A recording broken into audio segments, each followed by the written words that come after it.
We're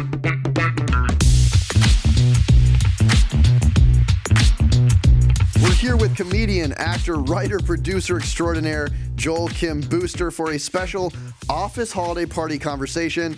And since we just had the Morning Brew holiday office party last night, that is a true story. This is perfect timing. I'm feeling great. Kaila is extremely hungover. So let's get into it. Joel, thank you so much for being here. Thanks so much for having me, guys. Super excited to chat. And it is true, I am slightly hungover. Okay, so first we're going to start with a few questions, and then we'll go into some rapid fire. You used to have an office job before all of your fame. If we dropped corporate Joel into a modern office today, what would his performance review say? Incredible, stellar, glowing. You knocked it out of the park again. You always keep winning. I was really good at my day jobs. Wow. I was like the 72nd employee of Groupon back in the day. Cool. If you remember, that was a hot company. I took a few Groupons. Yeah. And that was like early startup culture. That was like when we first started sitting on yoga balls and getting offered free snacks. Wow. You know, so it was the golden age of startup culture for sure. And then I pretty much just worked in startups like the whole rest of my day job having career. And the thing is about needing money. And needing health insurance specifically is you stay good at your job even if you don't want to do it. Because I was always very much driven, especially when I was living in New York, by impending poverty, and I was sort of in the midst of it, to be honest. But I needed the job so badly that there was no choice but for me to be good at it. Super cool. Well, if you ever need another job, if the acting thing you want to pivot back to startups, Morning Brewing. We're always hiring. That was a great performance review. Joel, imagine we hired you as our creative director of our company holiday office party, which sounds amazing actually for us. What would your most unhinged party theme be that all the employees would love, but leadership would immediately regret approving? I'm just gonna go with the first thing that came to mind, and it's Escape the Titanic. Ooh. And the whole party is, there's a countdown clock for when the ship actually sinks. Everybody comes dressed as a person who would be on the Titanic, and it's as though the entire party, the energy is, we are survivors. Wow. Okay. That sounds so fun. It does sound fun. Kind of electric. We might have to do that next year and credit you. That's a great idea. And also there's like that real tension and the panic that really bonds people, you know? So that's fun. Yeah. We could even have a list. The string quartet playing. Exactly. You can have, the whole nine. Love that. Mine would be, the theme is paying people what they're worth. I think. Okay. Amen. Yeah.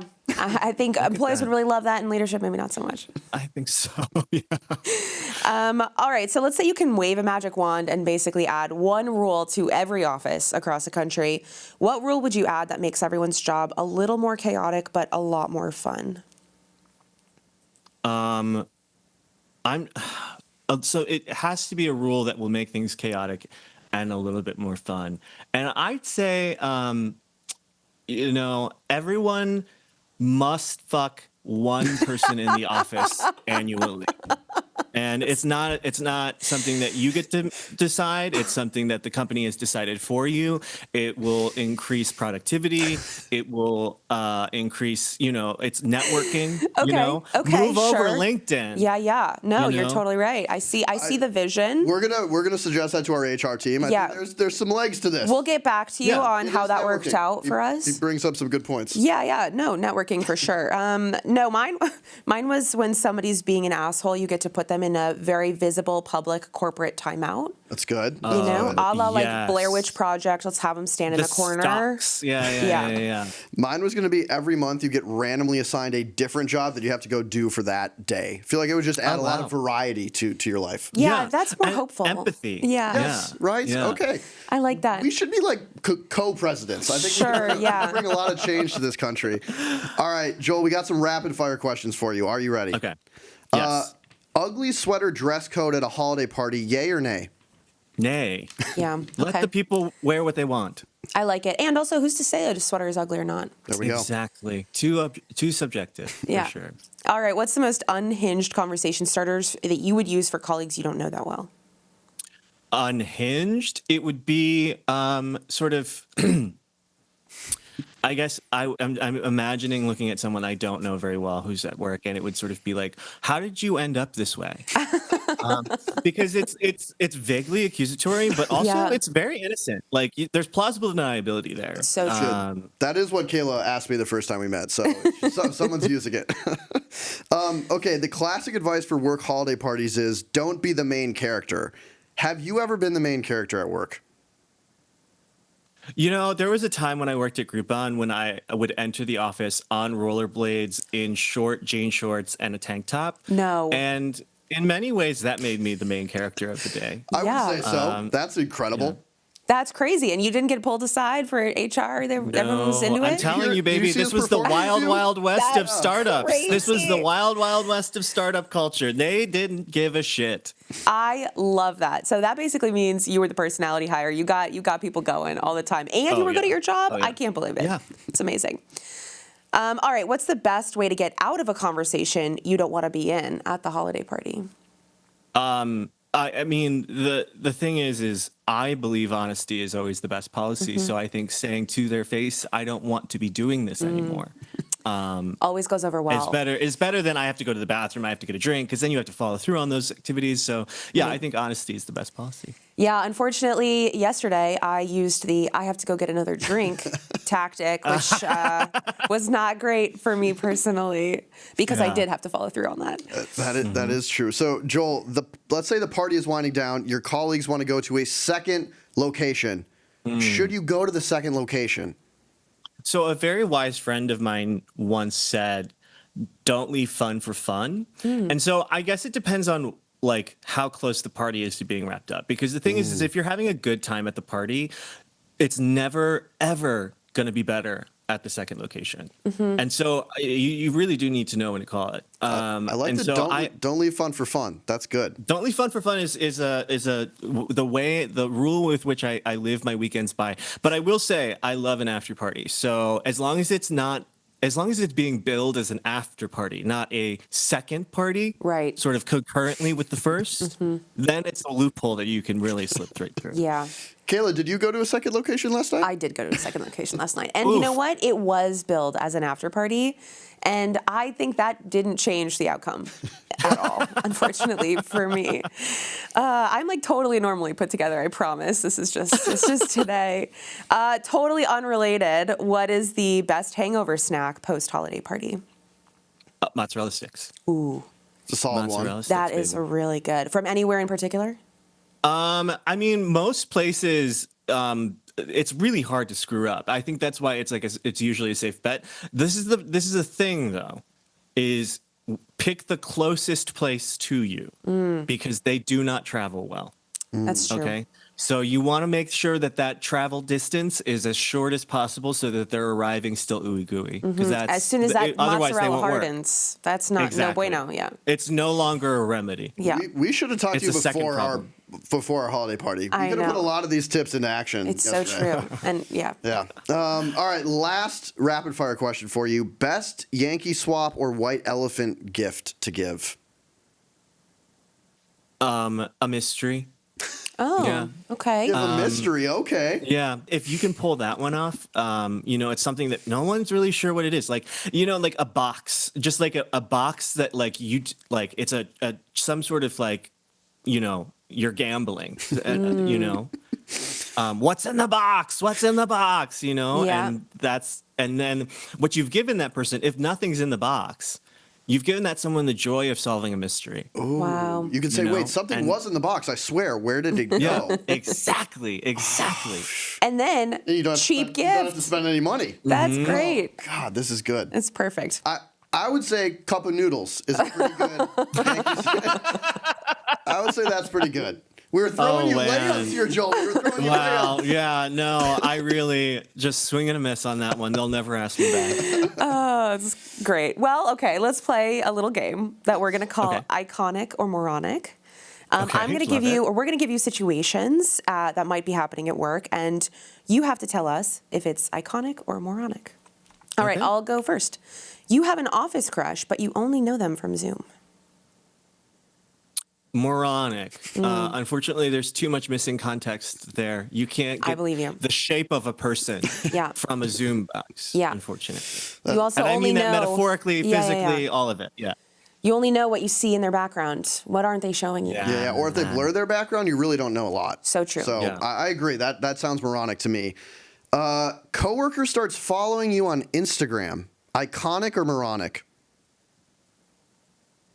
Iconic for them because they get to follow some amazing content now. But sort of moronic for you because why is your coworker able to find your page? You should be living under an alias. You should be, Finsta you gotta have a culture, Finsta. et cetera, et cetera. Yeah. Exactly. I know, and now you got to be worried about what you're posting on your story in the middle of the day. Like, there's some No. challenges there. risks. Next Definitely one. hide stories from that person. Oh yeah, you need to use that close friends religiously. Starting a situationship with someone in HR. Iconic. Okay. I mean, because you're bulletproof, baby. Who's gonna call the cops on the cops? That's the whole problem. Yeah, but then You if it know? goes So- down south, then you're like, uh-oh, now HR doesn't like you very much. You have some That's blackmail fair. though. Yeah, you have Yes, blackmail. exactly. Yeah, you're sort of both of it's a mutually assured destruction, mutual assured destruction Love for that. sure. Yeah, it's like the Spider-Man meme where they're all holding the guns.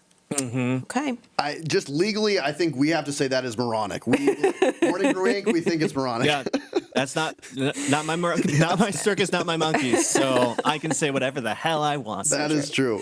Joel, iconic or moronic company-wide field days?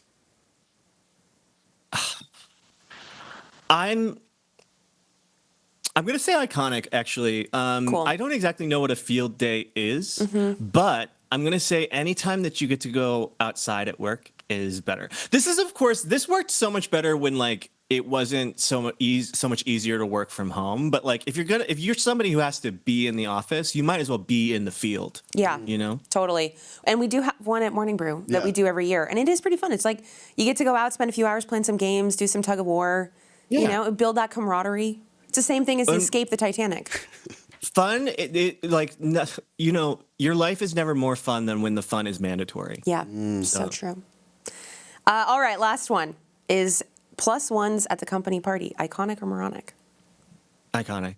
Always. Because it's like, oh my God, I went to my fiance's company holiday party yesterday, and they found out that someone that they work very closely with, him and his coworkers found out that they were a lesbian. Oh. And that was such an iconic moment for everyone. That's a great way to find out. Right? They were introduced to their +1, who was their partner, who is also a lesbian, if you can believe it. And that was the all anyone could talk about for the rest of the night. I love that. Because it's like Power move too. Yeah. This is who I am. What's up? exactly. Yeah. To love be that. shrouded in mystery and just uncover it, Drop it at when the holiday people party? least suspect it. I mean, yes, truly iconic behavior. And that really is the best white elephant gift, right? You've given them the mystery, so it's double. Great time back, Taylor. Great time back. Joel, we really appreciate you being here. We have one final question for you. Yes. We listed your accomplishments up top: comedian, actor, writer, producer. We find out you're also an excellent startup guy back in the day. You could rollerblade. What can't you do? It's crazy. It feels like you had success in so many different domains. If you could tease out for people that maybe want to make a pivot like you've done, how you found the confidence to make that pivot, a strength maybe you relied on to make that pivot, what would that be?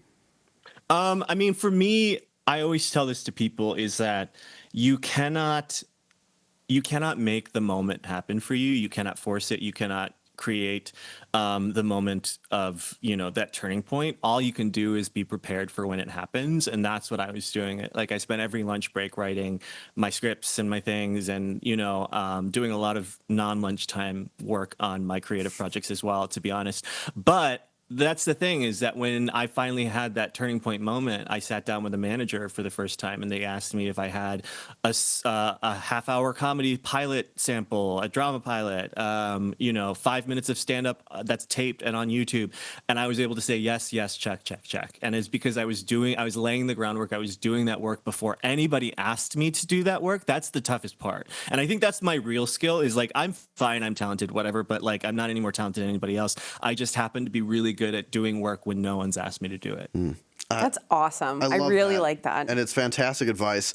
This was easily our favorite conversation we've had on the episode, on the podcast. This was so fun. This was so fun. I'm not even just saying that. It's actually great. This was really great. Thank you, guys. So thank you so much for joining us, playing all of our games, and for that really fantastic advice at the end. We appreciate you being here.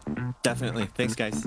Should we roll the credits? Let's do it. Our producer is Michaela Heck. Our technical director is Lonnie Fiskus. Our audio engineer is Jacob Schmidt. Our booking producer is A.B. Silver. And our president is Devin Emery. This show is a production of Morning Brew. Happy holidays, y'all.